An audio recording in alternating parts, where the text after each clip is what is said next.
to be informed is to be empowered, and to be empowered means you can be engaged at different capacities in conversations that are really impactful and make a difference. And today I bring us a brother from across the border, a space where young people are fighting for advocacy and for change in our electoral, civic engagement, and leadership processes. George, welcome to our podcast. Thank you so much, Fundi. It's a pleasure to be here today with you. I didn't want to preempt as to which side of the border you're coming from, but you can introduce yourself. I love the works that you're doing. And I would want my tribe to also know what it is that you're doing that intermarries your conversation and my voice together. Sure. My name is Judge Viictor Otieno. Oftentimes when I say Otieno and I'm Kenya, people never believe I'm from Uganda, but I'm from Uganda. I'm a human rights activist and an advocate for democracy and good governance. I've worked with civil society organizations and political parties both in Uganda and across East Africa as a region. Mm-hmm. We take a deep dive. When Sure. you say you're an activist, honestly, my back gets cold because it's been a very hostile environment, especially with the regimes that are in play right now. Definitely. What keeps you going? What gives you the courage to even come to Speak Up Afrika and say you shall continue the good works of advocacy? First of all, it's important to note that Uganda's democratic space is characterized by significant challenges that go as far as political repression, limited freedoms, and a shrinking civic space. And for us as young people who have grown up here and call Uganda home, it's very imperative for us to become very much involved in seeing that we pursue a better country, because I've had the privilege of visiting different countries and I've seen how systems work there.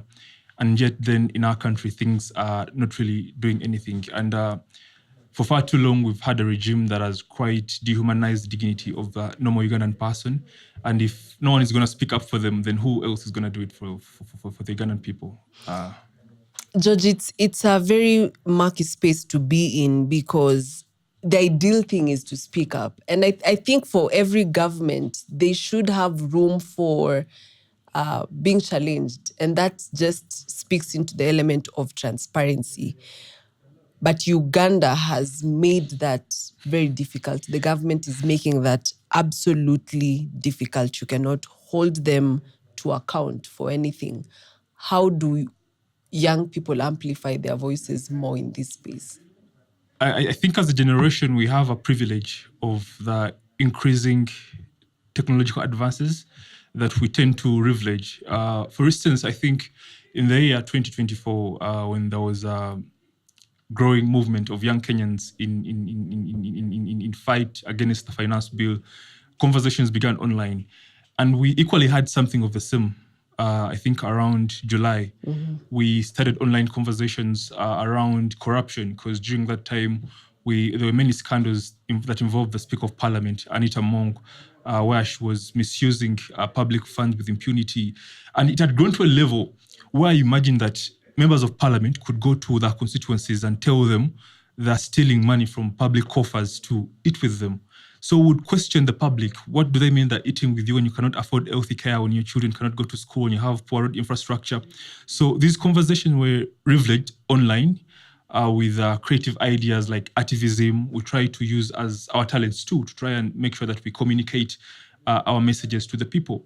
Because the idea of democracy is for people to exchange arguments where you agree, but you can also disagree without being disagreeable. Unfortunately for us, it's not a democracy. It's an autocratic regime that has been in power for the past 40 years. And like I've said earlier on, the civic space has been increasingly shrinking. If you're dissenting, a lot of things have been happening. I myself, I've been in jail for, I think, 2 weeks for trying to speak up against corruption. We've seen how opposition leaders are being treated. We've seen how the civic space leaders are being treated. So it's a hard space, but we only try to come up with much resilience to ensure that we overcome it. George, I've had conversations here and I've had guests sitting right where you're sitting now, and the problems tend to mirror each other. It's corruption at its best. Definitely. It's not even at its worst, it's at its best. It's lack of accountability from the people.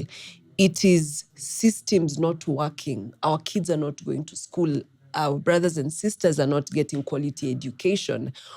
People are dying, sadly, in hospitals. In African democracies right now, in East Africa more so, you're one sickness away from either death or a total change of life.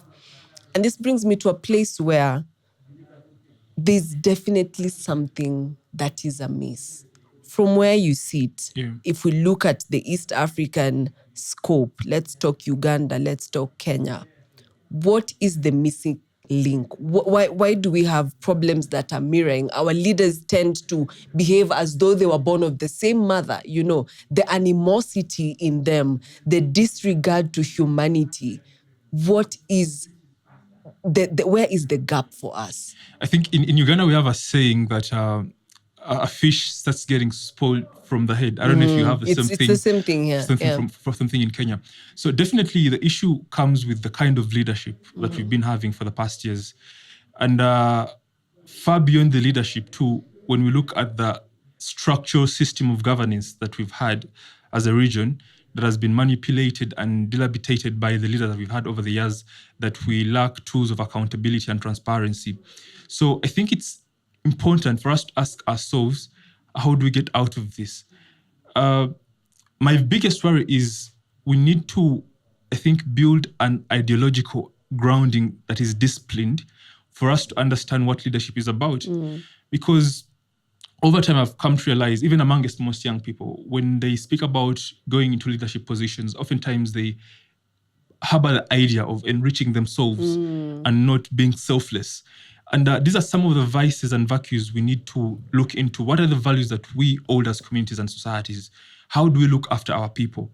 Now, for instance, when I put into context, for instance, Kenya, your country, you voted for a president who was hugely known to have been involved in many scandalous corruption cases in the previous regimes when he was the Minister of Agriculture, who was involved in cases of ICC.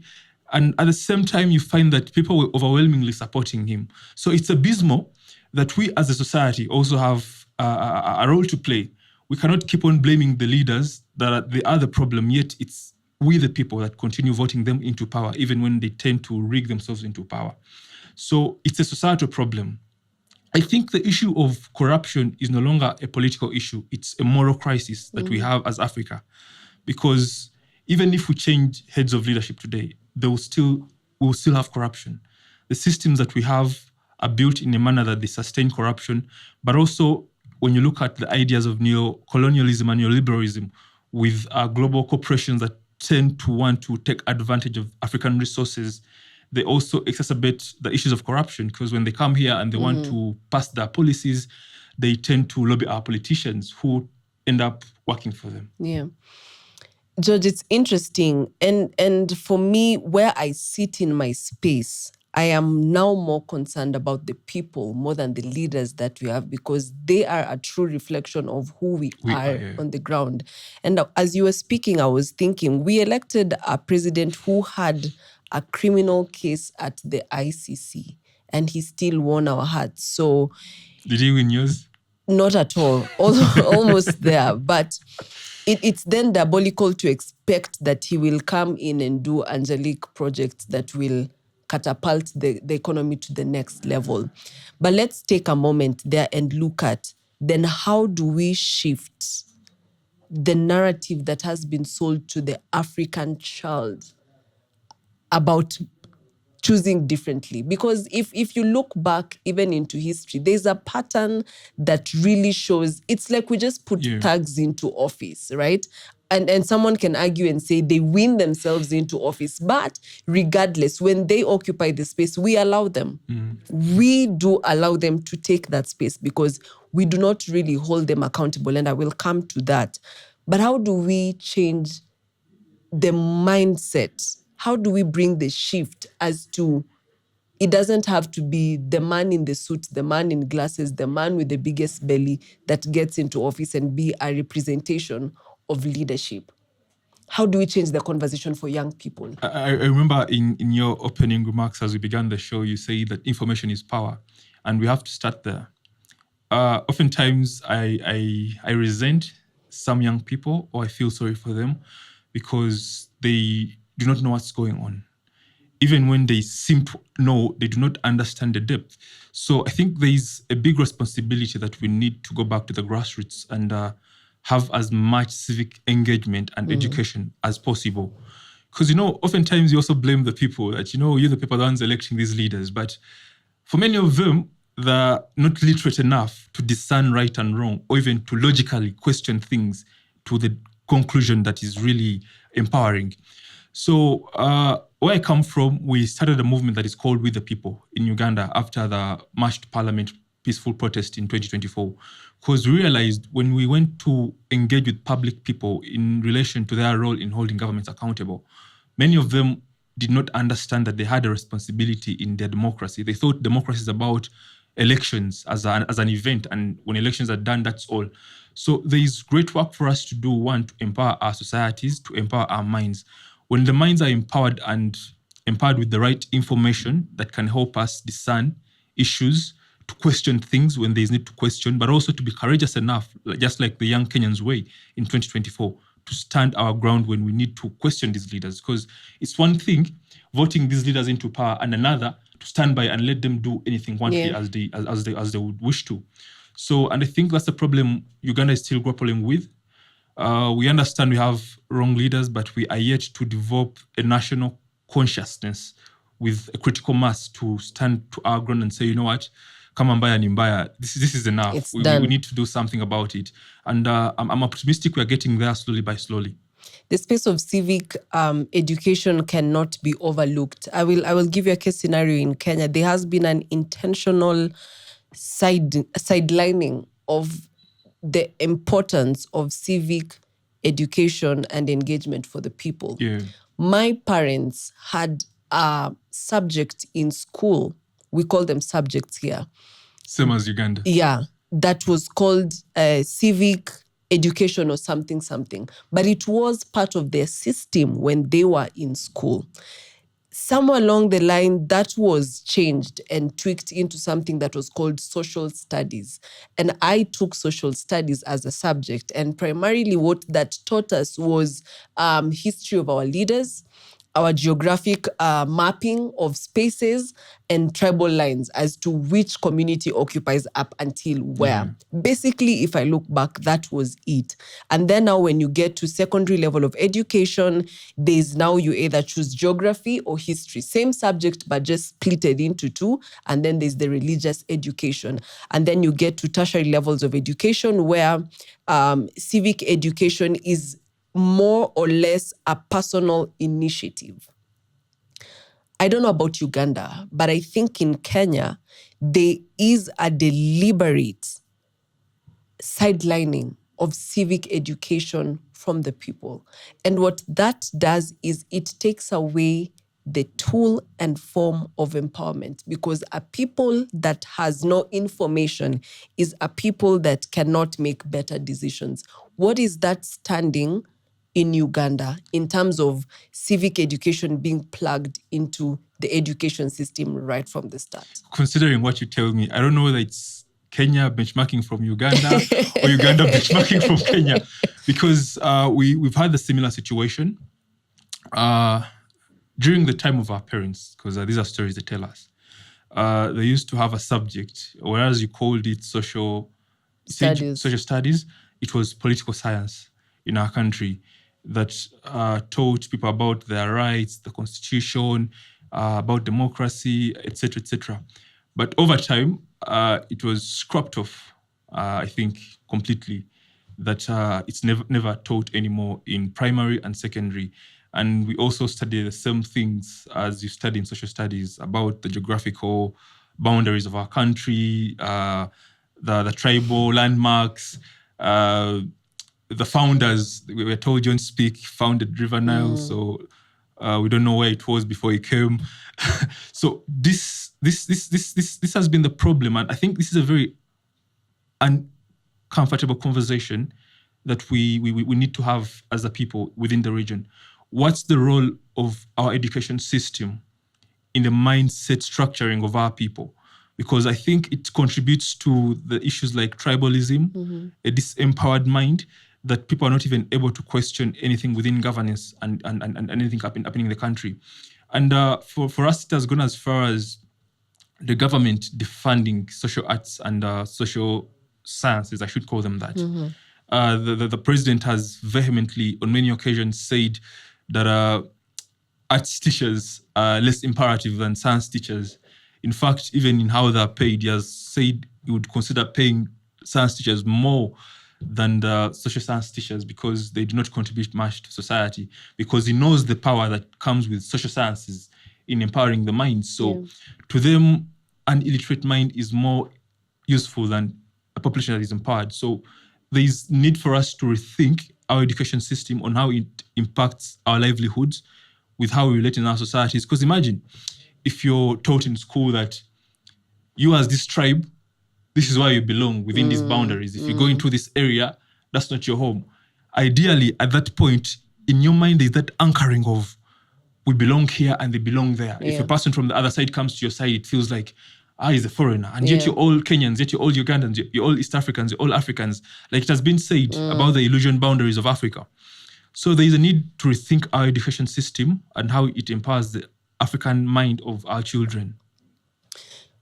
Interesting how you were saying that, and in my head I was just thinking of that's how they even get tribal clashes controlled. Definitely. Because someone knows I am Luo and therefore Luo Nyanza is ours. And someone knows Western Kenya is theirs and North Kenya and all that. Let's fast forward now to the youthful age. I'll play for you a case scenario that is happening in Kenya. We had the Gen Z uprising that happened in 2024. Very remarkable. It was a life-changing moment for us, a bulb-lighting season for us that has been replicated in other nations. And that's a good thing. However, a couple of months into it, we are not seeing the same energy channeled into significant conversations. We are not seeing young people taking up spaces and being bold enough to contribute to fundamental conversations. We are not seeing young people being hungry enough for information that is life and governing changing. We are sadly not seeing young people take part in electoral processes. And the fundamental part of it is just registering as a voter to be prepared to make a difference come the next general election. And where I sit, it begs the question. We are empowered because earlier in the conversation you said we're using technology. And I mean, technology has made the world one large village.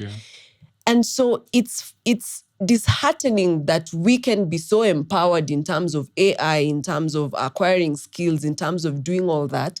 But when we get back home to our backyard, we do not want to get information around how our politics is played out and how we are being governed. It's a sad affair. How is that scenario looking like in Uganda? And how do you contribute your voice towards that? I think I share the same disturbing challenge towards the apathy of young people in relation to their participation in elections oftentimes. But I also, I'm very glad of the generation that we live in today because there is a sense of responsibility. They feel like if we do not do something today, tomorrow we're going to be in the very bad positions our parents are in today. But coming back to the question that you ask, Uganda is a country that's unique in its own way, in sense of the political structuring. It's a very young country, if not the youngest country in the world per the population, because when we had our census last year, it was estimated to be about 45 million people, to which about 75% are below the age of 30 or 40, and to which 70% of those are below the age of 17, actually.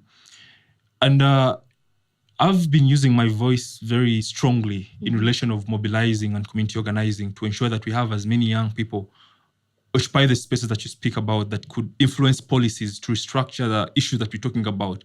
It's one thing to go to the protests, but it's also another thing to be on the tables where power is decided on what policies are going to be financed and what issues are going to be addressed. So it's very imperative for us as young people, one, to educate ourselves, but also two, to develop the discipline. Because I've seen many young people that are passionate but lack the discipline to oftentimes execute or even commit themselves to these things. So it's going to take us back to asking ourselves, are we empowered enough to create the change that we want? Because what you said earlier, that often people come out on the spaces, on the streets, and yet when they go back to their homes, they still demonstrate this sort of apathy and reluctancy that maybe things will change miraculously. Someone out there will come and create the change that we want and so much desire. And it's not going to happen that way. Yeah. There's no magic bullet to that. And I think the $1 million question is, how then do young people empower themselves? There is need for certain skills. Policy analysis, policy writing, negotiations. Because you see, the differences we have as a people make us work together. I was listening to Professor Anyang Nyong, I think a few days back, and he said a very interesting phrase that tribes in our society are an objective reality. These are things we need to learn to live with. We cannot dwell with them. Before I'm Kenyan, or before I'm Ugandan, I'm Chukuyu, I'm a Luo, I'm Kalenjin. But being Kalenjin does not stop me from being a Kenyan. So we need to start knowing, how do we address our problems? How do we create policies and how do we implement them? And this is something many young people have not had a privilege to work around, because the working space has not been given to them. And that's why many of them are very aggressive, because they want this space to be created for them and try to put their knowledge to work. Yeah. George, I want us to take an interesting turn of this conversation and pivot towards the importance of the element of cross-border collaboration. Now, our president is very good with your president. They're very good friends. And we've even gotten to a place where we exchange police forces, where if our people are really riled up, he says, my brother, give me a few of your boys to come over. And we've seen that happening. We've seen when our demonstrators are going to peaceful demonstrations, we have Ugandan police coming in. I don't want to say infiltrate the protests, but we've seen their presence. And I will look at it from where we operate, from the place of advocacy. How important is it for young people to have cross-border collaboration in terms of advocacy at this moment that we stay in? I think more than ever before, if there's ever been a time that East Africans, most of the young people, need to work together, it's now. Because like you've clearly stated, the presidents of the countries within the region have demonstrated a collaboration in how they operate, not just in exchanging arms and forces, but also in abductions. One of our political leaders, Dr. Kizza Besigye, was actually rendition and abducted from Kenya. We've seen the same thing happen to Kenyans in Uganda, Nicholas Oyo and Bob Njagi, when they visited Uganda, a country that is supposed to be home to them because it's part of Jumuiya. They were abducted, and I've seen President Museveni make jokes about it, that they've been in the freezer, keeping them cold. And just said recently when he was in Tanzania, during the East African Head of Summit, he said he gave them some transport to go back. And you see, it's very saddening. But for us, it's very important for us to work together, one, to create solidarity, because the problems we face cut across. So in any case, if something happened to you when you're in Uganda, it becomes very easy for us to raise a voice in unison for your own good. We've seen threats against Tanzanian activists in Kenya, like Maria Sarungi. Mashababa was recently attempted to be renditioned back to Tanzania. We've seen what happened to Boniface and Agatha when they went to Tanzania. So that alone shows us that there is need for us as a people. If the people that are oppressing us at the top levels are collaborating, then it's only fair that us, the oppressed, also find ways of working together. But there is more to that, because we could also share knowledge and experiences. We could share with you the resilience with which we've lived in against the regime of Museveni over the past 40 years. You could share with us the boldness that you exude as Kenyans, and technological acumen that you have as young people in Kenya. Because I should commend young Kenyans. They're very, very up to the task. I used to see some of them try to hack government platforms to share information. But these are skills and experiences that we need to have between ourselves, but also in advocating for regional policies. Because remember, we all work under the framework of the East African community. And for some of us, it's our dream and ambition to have the East African Federation, where we can freely move and trade amongst ourselves without any hurdles.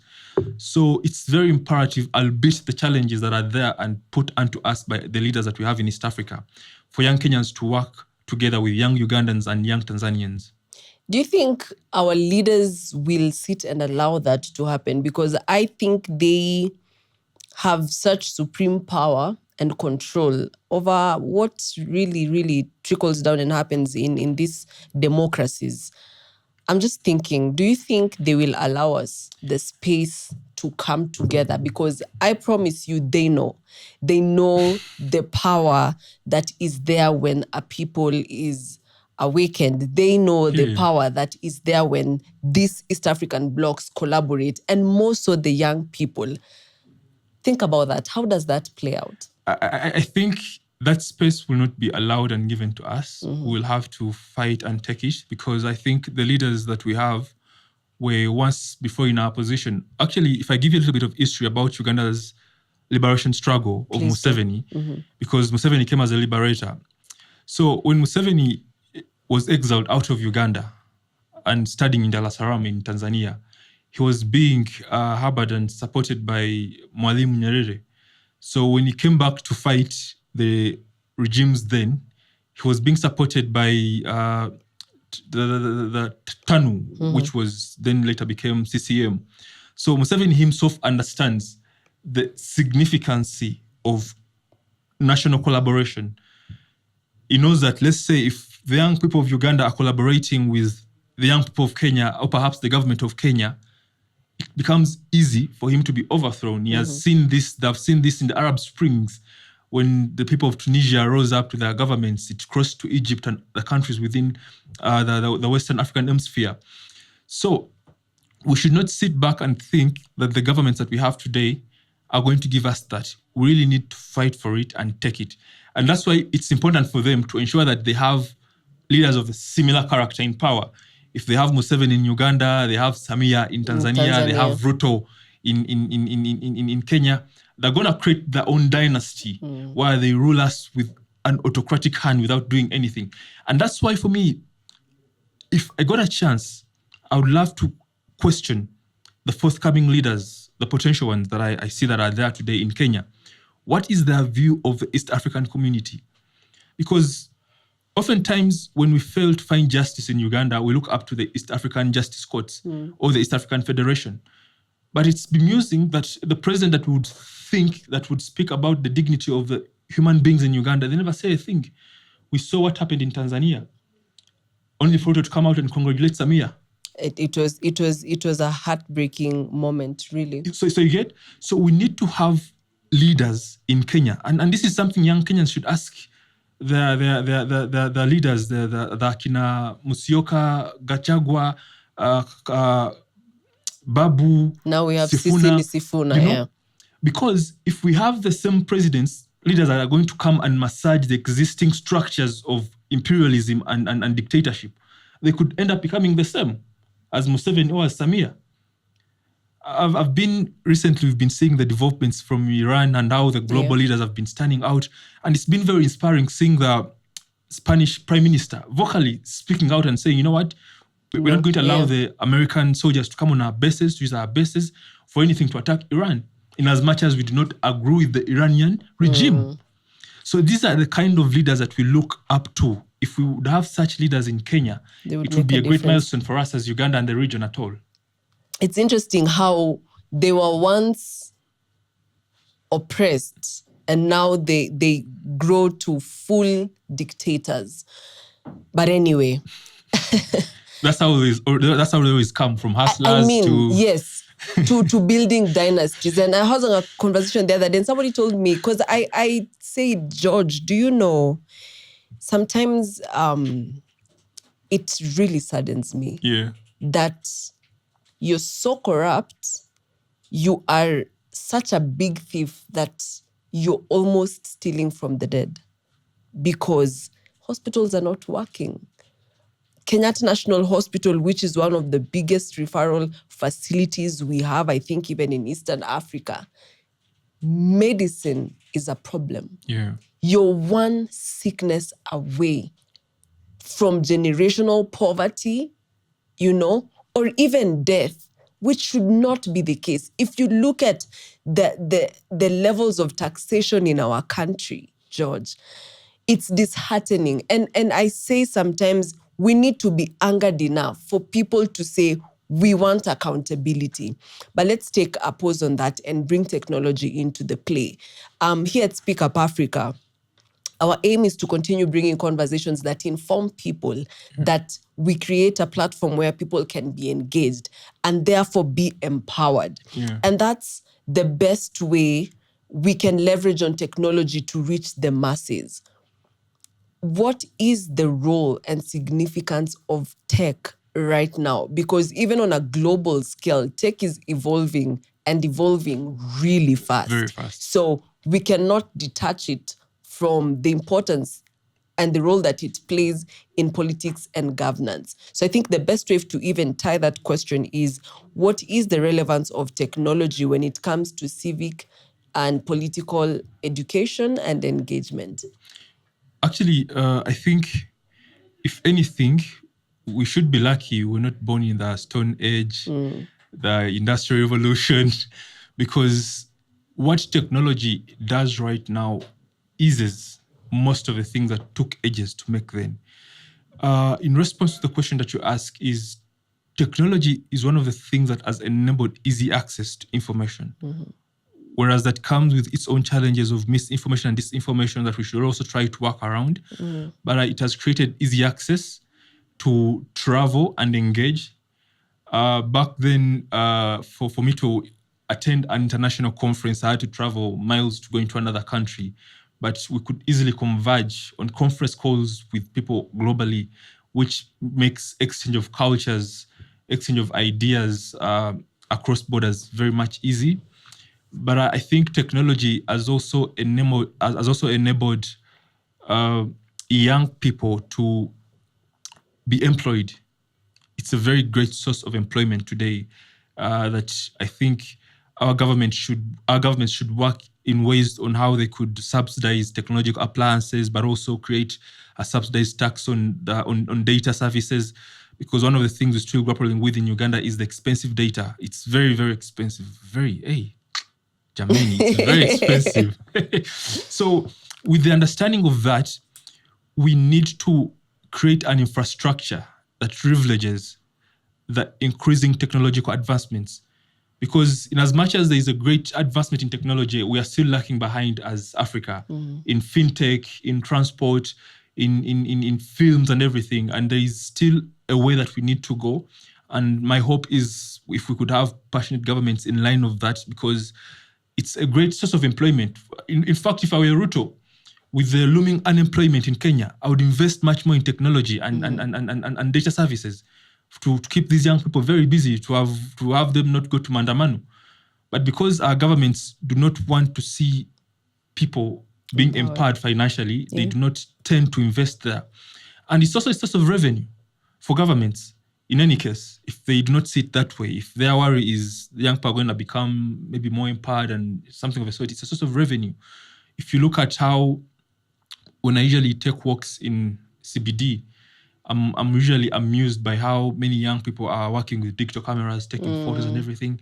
And these are things that wouldn't have been there if we don't have digital cameras. These are things that would have not been there if we don't have swift transfer of data and information swiftly, that I could send you a photo like straight away and you get it in HD. So it's a very important life. I think sooner or later, it should be, data would should I call it a phone or telecommunication data would become a human right because it's a source of communication too. Without WhatsApp, people cannot communicate. Without M-Pesa or a phone, people cannot transact businesses. Yeah. It's actually amusing how here that even to the lowest trader in the market, you'll find them with Lipa, Poch Biashara, and it's a very great thing. Yeah. With all this evolution, it has a downside to it. Yeah. Before the cameras were rolling, I asked a question on how safe are we? And the truth is, even for young people doing advocacy, especially on digital tools, there's the fear of safety. True. And this means people in power and in authoritative positions have access to our data and information. And this is a conversation I've had guests come here and we're trying to really have the discourse on, so what is your right? What is your responsibility? How much is too much information? But I want to tie it down to what you're discussing in the element of advocacy and civic education and engagement. It's been hostile, George. It's really been hostile. I mean, sometimes in my area of operation, I'm one podcast away from being a missing person. Yeah. I'm one reel away from not coming back home, and it's because someone someone sitting in an office of higher power feels threatened by small level of accountability. Because if you really look at it, that's the rationale. Yeah. It's a young person using technology to just ask for accountability, and there's a big person in a big office feeling threatened about that, and that's how the ecosystem looks like. So, question to you, as we continue advocacy in the space of tech, how do we safeguard our data, if at all we can? To be honest, there's still more we need to do with our data and privacy protection rights in ensuring that our private data is one, protected from third parties and pirating, but also the safety of it. Because we've also seen autocratic regimes tend to surveil and hack our devices in a way of getting into our lives. I've seen there was a recent report released about the attempt that was made on Boniface's devices by the Kenyan government. And there is also need for our governments to become very critical about these media companies like Meta and X, because you see, I was in Europe.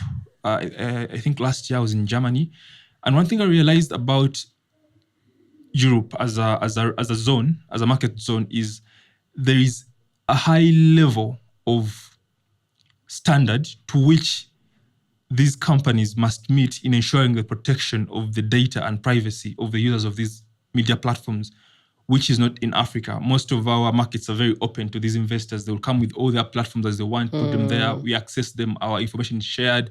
Have you ever wondered why at times you think of something or talk of something with your friend, and then when you go on social media, it's the first thing you see? It's the first thing that pops up on your FYP. You get. So these are things we really need to look into, because data is becoming a very important resource in the world that we live in today. And if we're not cognizant enough to protect our data, and actually kudos to the Kenyan people when they fought back towards the US health deal that was intended to extract your data within the health system, because data defines how markets operate. And it's very bad if we do not protect it enough. But also, we need to think, how do we also be creative enough to create our own platforms as Africans? There are situations where you cannot fairly trade on these platforms. I'm told TikTok, YouTube, people earn from them, but they earn from them depending on what region you're from. Yeah. When you're Africa, it's the lower you get. So how do we also empower our own Africans and our people to become creators of such platforms that can be owned? I've seen certain regions have their own platforms. When you go to China, they have their own WeChat where they can transact and do everything. When you go to Russia, they have their own thing they try to do. But Africa, are we only going to be consumers? How then do we become producers? Because when we produce, it becomes much more easier for us to create a standard and a framework on which we can protect data that we put on there. Because at the end of the day, this data belongs to Meta and Elon Musk on X. They may create a facade that you own this data, but somehow, somewhere, they sell it off to governments too. In times of election, they will tell them this is the opinion of people in this area, and this is how you can privilege on this and that and that. And that's how they manipulate the opinions of people. So there is a great need for us to create more innovation, more so on the rights and protection of our data online. Yeah. But also, shortly before we get off that, you see, there's another challenge that I'm seeing today with the increasing development of AI.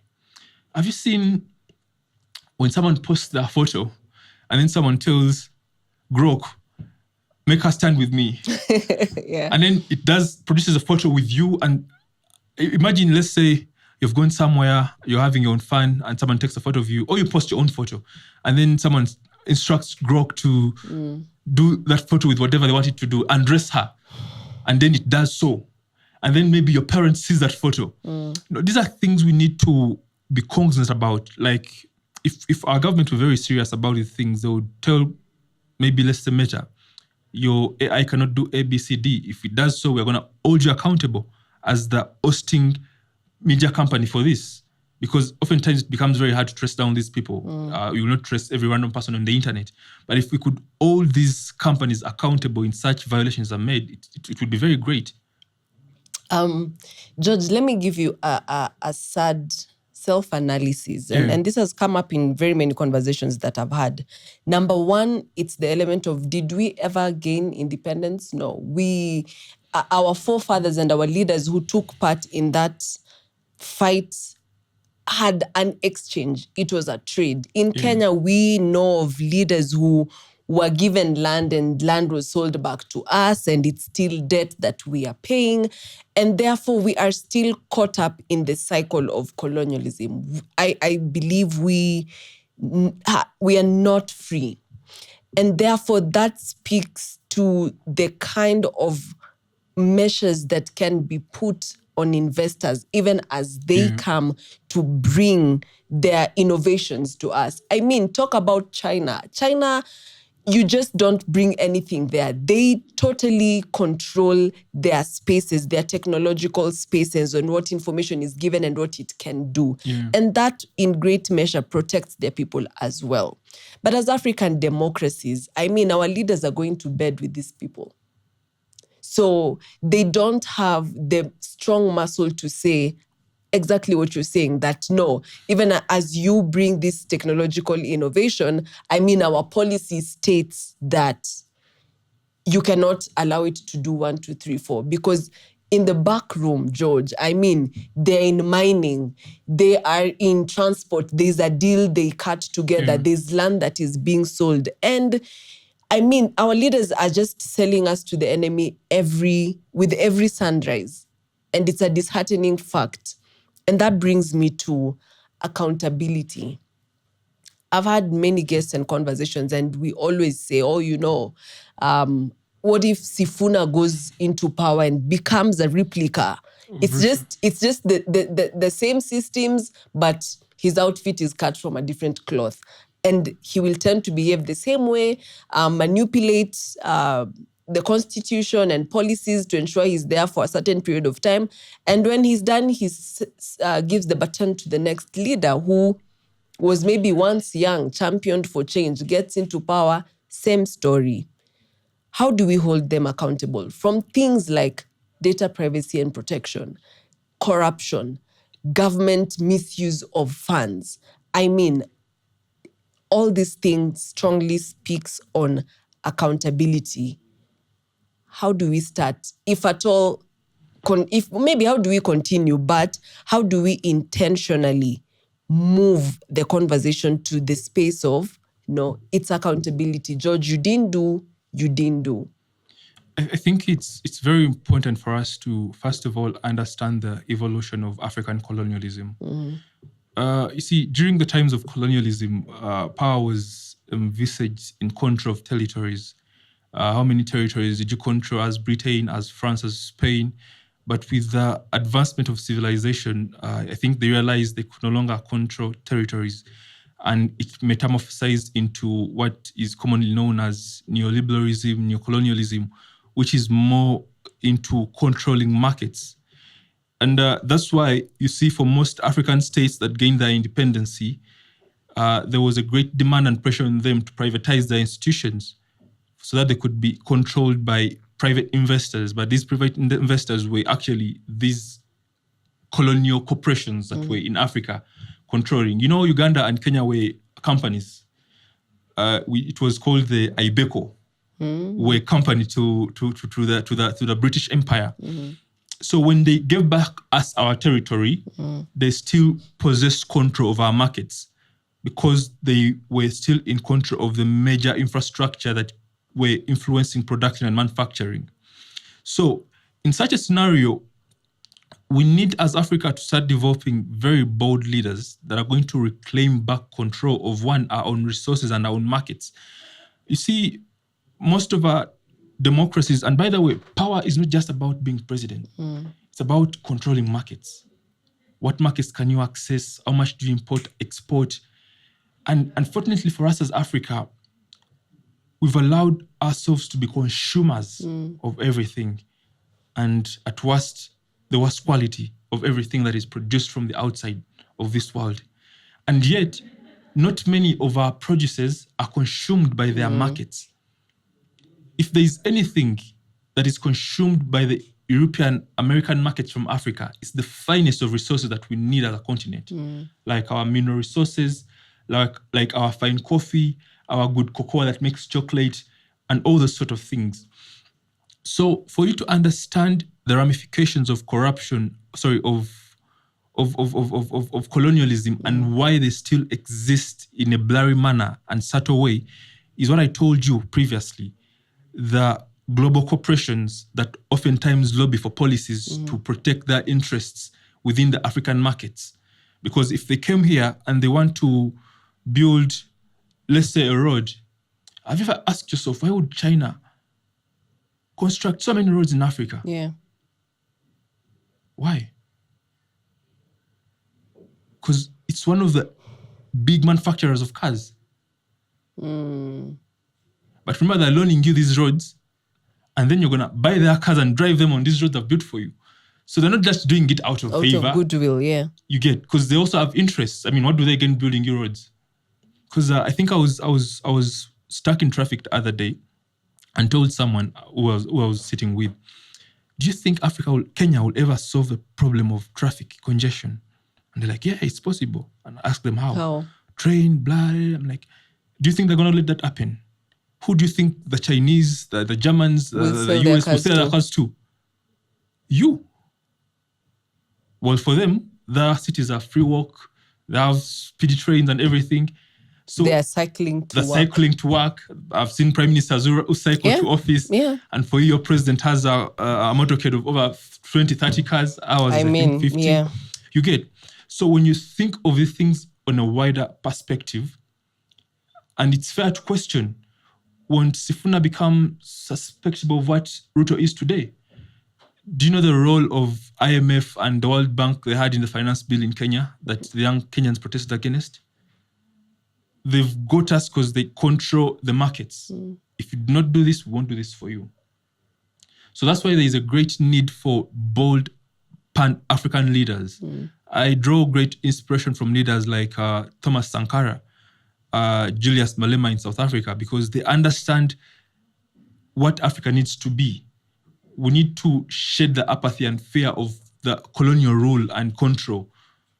It's a abysmal that some countries in West Africa, they still bank their national, their money in the Bank of France. When you go to some of the Sahel region countries, they're still banking the National Bank of France as how you'd have Bank of Kenya. So we still have a long way to go from breaking away from the chains of, one, colonialism and neocolonialism, into emancipation of the African continent to control our own lands and market. George, do you know, sometimes, you know how people say, politics doesn't need emotions, but for me, it's the results that come from political decisions. Yeah. My president who sits in office right now is trading with my future. and not just mine, but my children's Children's. future and my children's children's future. Literally, a child who is born in Kenya in the year 2025 is born into debt already. That in their future, they have some paying to be done. And that is a sad affair. And this thought has been provoked in my mind when you just mentioned, these car manufacturers, to whom will they sell their products to, if not you?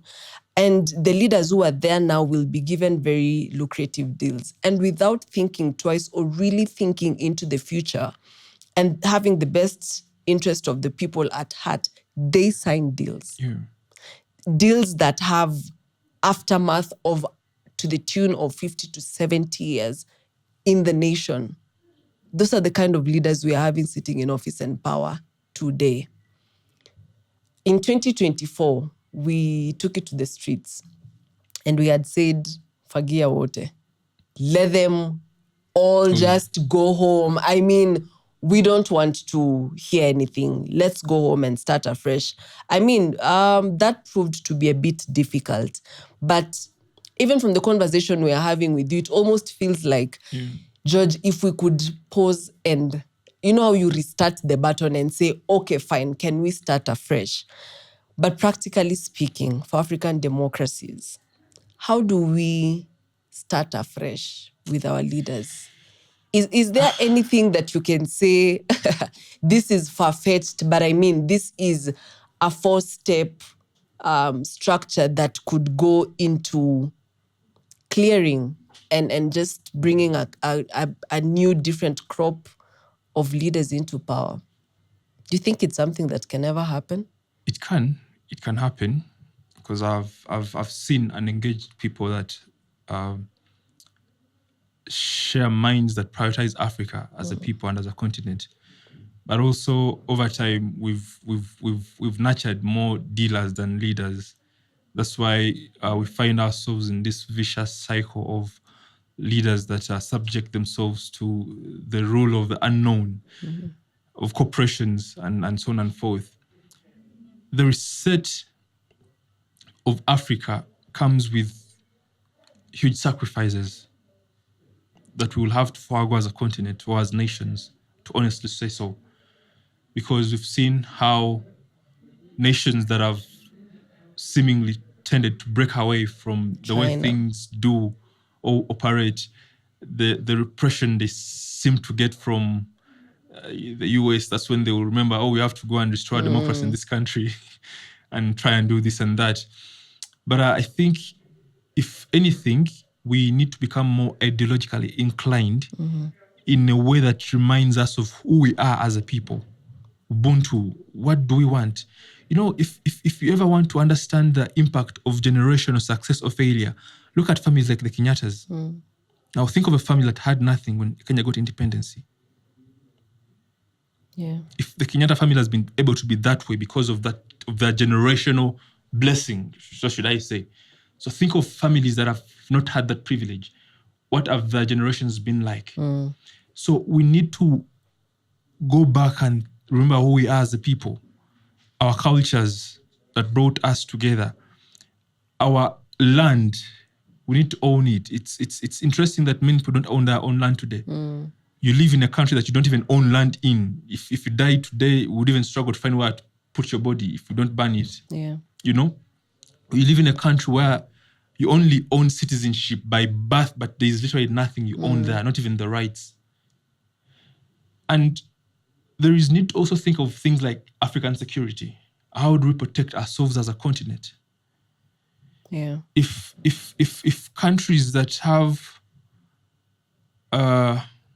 powerful weapons as Iran are attacked in such a way, I was telling someone, if these people woke up one day and they said they're going to attack Africa, we are dead in 1 day or in week. minutes.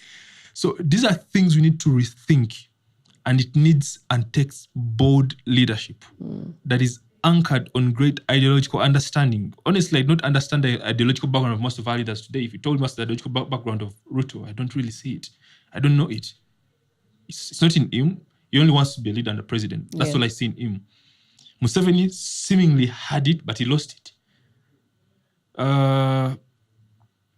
CCM in Tanzania, they had an ideological thinking through which they built Tanzania as a nation with what they called ujamaa, something, you know. Rwanda is trying to build something of the sort, but still under autocratic rule with their president. But let me ask you, do you think you mentioned Rwanda and this came to mind. Do you think if we had a dictatorial leader, but at least who had, let's even give it an 80% human interests in him, do you think it would make a difference and make us progress? In response to your question, I would seem to incline with the statements of Sifuna to that extent, that of what significance is it to have infrastructure without freedom and rights?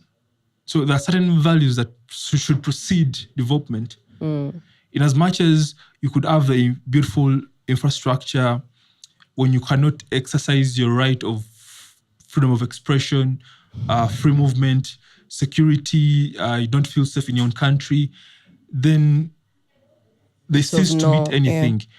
But it's also, I would hate to say it, but it's also a little better than a dictator that does nothing. Like for Uganda, he does nothing, he takes away your freedoms, you're left with nothing. It's a lose-lose kind of situation. You're both poor in freedoms. You cannot freely speak. If you fall sick, you can't go to the hospital. If you drove your car before you reach your destination, you've hit a pothole and your car is now damaged. Before you know it, when police arrests you, you have to buy your justice out of the cell. You have to buy your way out of the court. So without all those values, all this infrastructure becomes useless. I'll draw it back to the analogy you gave us earlier in this conversation, because I want us to tie it to a 360 kind of view, right? And we've opened so many tabs. Yeah. That the fish starts getting bad from the head. There's a big culture of handouts that we have. It speaks into scarcity mentality. It speaks into vulnerability that is a state that you cannot ignore. It speaks into the level of poverty that we have. That it would be a far-fetched ask for you to ask someone from the informal settlement to not take 200 bob from their MCA. Yeah. And when they go back home, they have 3 children who have nothing to eat. But again, I know in Kenya we are strongly advocating for let's digress from this kind of lifestyle. Yeah. And it ties to what you've just said. It will need for us to sacrifice. It will not come easy. It will come at a cost. That, hey, sacrifice the handout taking today, and in 3 months, you'll have a stable job and you'll have an environment that is accommodating to consumers that will allow your business to thrive, and you shall be able to sustain yourself. I want your parting shots and your reaction to how do we kill the handout. Number one, it's a mentality. Yeah, that, you know, here kwanza in Kenya, when it comes to funerals, burials, weddings, celebrations, once a member of parliament comes, whether it's in the home or in the church, number one, you pause your lives to accommodate them. And for me, I always say, I mean, this person, if anything, you've employed them to office. Work for you. Yes. It's just this mentality in Africa where our leaders they get into office and now they're unreachable. You cannot even associate with them. You know, they become small gods. Kings and pharaohs. Thank you. Yeah. And then now they come with that attitude to the community and dash handouts. So we have the mentality that, oh, you know, when Mheshimiwa George comes, I'll get a 500 bob. Let's twende to rally, you know, we'll come back with unga or sugar or something. So it's a mentality. So how do we deconstruct this mentality and this way of living? And you can sadly give us your parting shots, because I feel like this is a conversation that can keep going on and on, but we'll definitely carry it on again. I'm always disgusted by the indignity that comes with dishing cash to people. Because it's like you're buying off their right at a very such cheap price. And in this way, oftentimes it justifies the corruption that we see. Because if let me give you an example. For instance, if Wendy, let's imagine you come from Kiambu, and you went to Kiambu, you started giving people each 500 bob, and then a month later, the news break that there is a corruption scandal in which Wendy swindled 10 billion Kenyan shillings. Somewhat, when the public attacks you, the people of Kiambu will be saying, they're attacking one of us, because they feel like they took a part of what you had taken.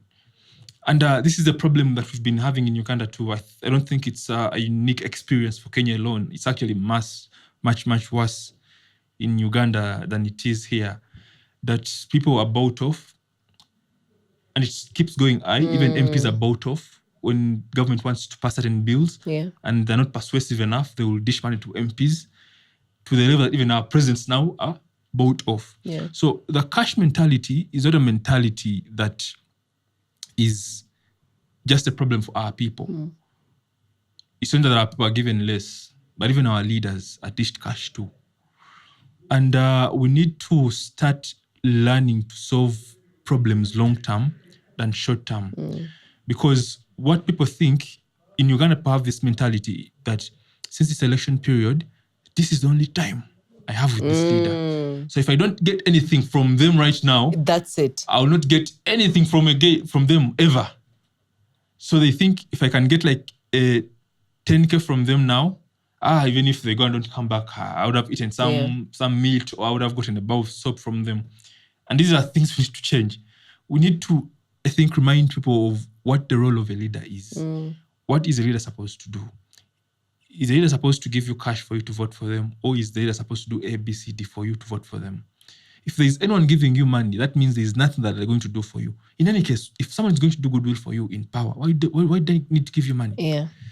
So this goes back to the civic education that we spoke about. It's a comprehensive thing that will shift the mindset of people consequently. Because if people understood why they go to vote, that this is their power, this is their voice, they wouldn't be taking in 1K, 10K, or it's 100 bob. But also, I feel like it's a systemic and structural impoverishment of people to indignify them and disempower them in a manner that you can easily control them. Because what African leader wants a financially stable population? No one. The poorer they are, the easier they are to control, because I can dish them some money and they'll listen to me. I'll give them money and they come to my rally even when I'm very unpopular. So these are both structural and cultural problems that we need to respond to. I agree. Thank you so much for coming. At least just give us a promise that you'll be back. Kenya indala. Kenya indala. That's how you say.